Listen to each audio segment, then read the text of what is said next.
Friends, thank you for being here today. What if I told you that on Valentine's Day weekend 2026, the United States government shut down critical domestic security agencies because the executive branch refused to accept judicial oversight of federal agents who have killed American citizens on American soil?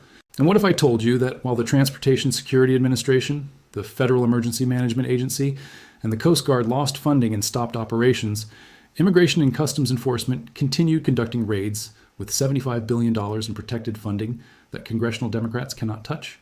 This is not a story about immigration policy or border security. This is a story about the collapse of constitutional governance and the transformation of federal law enforcement from agencies that protect Americans into organizations that operate beyond accountability oversight or the basic legal protections that have defined American democracy for 2 centuries. The catalyst for this unprecedented constitutional crisis began with 2 deaths that should have never happened. On January 7th, Renee Good, a mother of 3, was fatally shot by an Immigration and Customs Enforcement officer during a raid in Minneapolis.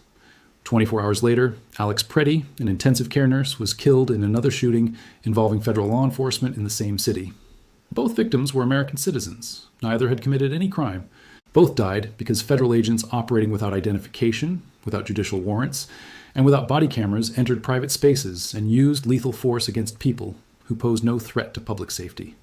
In any functioning democracy, the deaths of innocent citizens by government agents would trigger immediate accountability measures and systematic reform.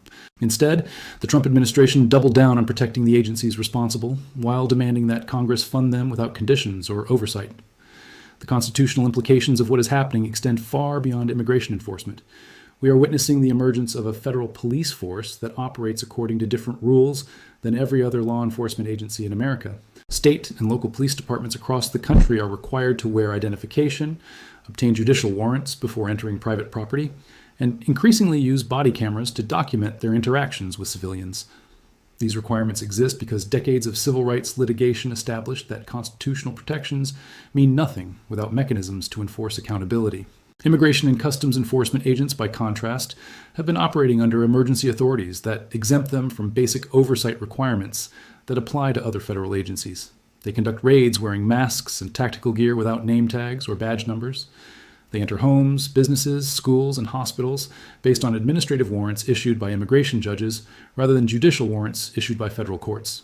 They are not required to wear body cameras or document their use of force. When they kill American citizens, there is no independent investigation, no accountability mechanism, and no consequence for misconduct.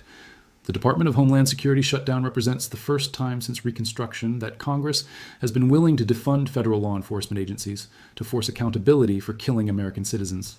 House Minority Leader Hakeem Jeffries and Senate Minority Leader Chuck Schumer have taken the position that funding Homeland Security requires accepting basic oversight mechanisms that already apply to every other federal agency. Democratic demands are not radical departures from established law enforcement practices. They want Immigration and Customs Enforcement agents to wear identification so that misconduct can be traced to specific officers. They want judicial warrants rather than administrative warrants for entering private property, maintaining the same Fourth Amendment protections that apply to FBI and Drug Enforcement Administration operations. They want body cameras to document interactions between federal agents and civilians, a requirement that has become standard practice for local police departments nationwide. They want independent oversight of use of force incidents, ensuring that when federal agents kill American citizens, the investigations are conducted by agencies that do not report to the same chain of command. The Trump administration has rejected every one of these accountability measures while insisting that Congress provide additional funding and expanded authorities for immigration enforcement. President Trump's response to the Minneapolis killings was not to apologize for the deaths of American citizens nor promise reforms to prevent future tragedies. Instead, he praised Immigration and Customs Enforcement officers for doing a great job and suggested that critics of federal law enforcement have gone crazy. The institutional response reveals how completely the constitutional balance between executive power and legislative oversight has been broken. In previous government shutdowns, even during periods of divided government, both sides acknowledged that essential services needed to continue while negotiations proceeded. The current crisis is different because the Trump administration designed the funding structure to make immigration enforcement immune from congressional oversight, while making other homeland security functions hostage to political negotiations. The $75 billion that Congress allocated to immigration and customs enforcement last year was packaged in the one big beautiful bill that funded tax cuts and infrastructure projects. By separating immigration enforcement funding from annual appropriations, the administration created a scenario where ICE operations can continue indefinitely without congressional approval, while agencies that protect Americans from natural disasters, terrorist threats, and transportation security lose funding whenever Congress demands accountability. This funding structure represents a deliberate subversion of constitutional governance.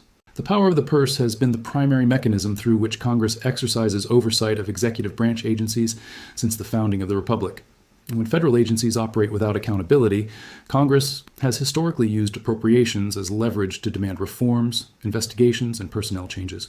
By insulating immigration and customs enforcement from annual appropriations while making other homeland security functions dependent on congressional approval, the administration has effectively inverted the constitutional relationship between legislative and executive power.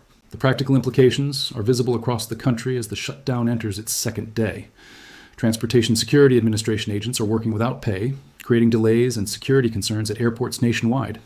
Federal Emergency Management Agency operations have been suspended, leaving communities vulnerable to natural disasters and unable to access emergency assistance programs. Coast Guard personnel are conducting search and rescue operations without salary, undermining maritime security and safety operations along America's coastlines. Meanwhile, immigration and customs enforcement agents continue conducting raids in Minneapolis, Detroit, Chicago, and Los Angeles with full funding and expanded tactical support. The agency has not modified its procedures in response to the American citizen deaths. Officers continue operating without identification or body cameras. Raids continue targeting schools, hospitals, and houses of worship without judicial warrants. The use of masks and tactical gear that prevents identification of individual agents remains standard practice. The political calculus behind this strategy reflects a broader transformation in how the executive branch views constitutional constraints on federal power. Traditional Republican theory holds that government agencies derive legitimacy from democratic oversight and accountability to elected officials who represent the people and interests.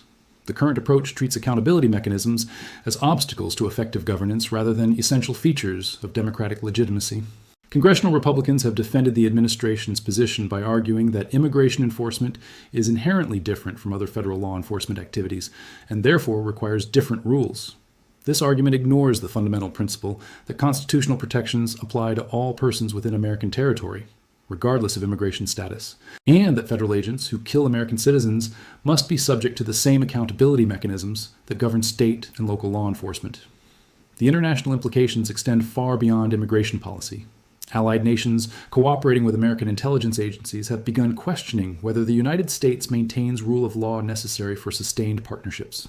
When federal agents operate without identification or judicial oversight, Democratic allies cannot justify sharing intelligence with agencies that violate basic governance principles.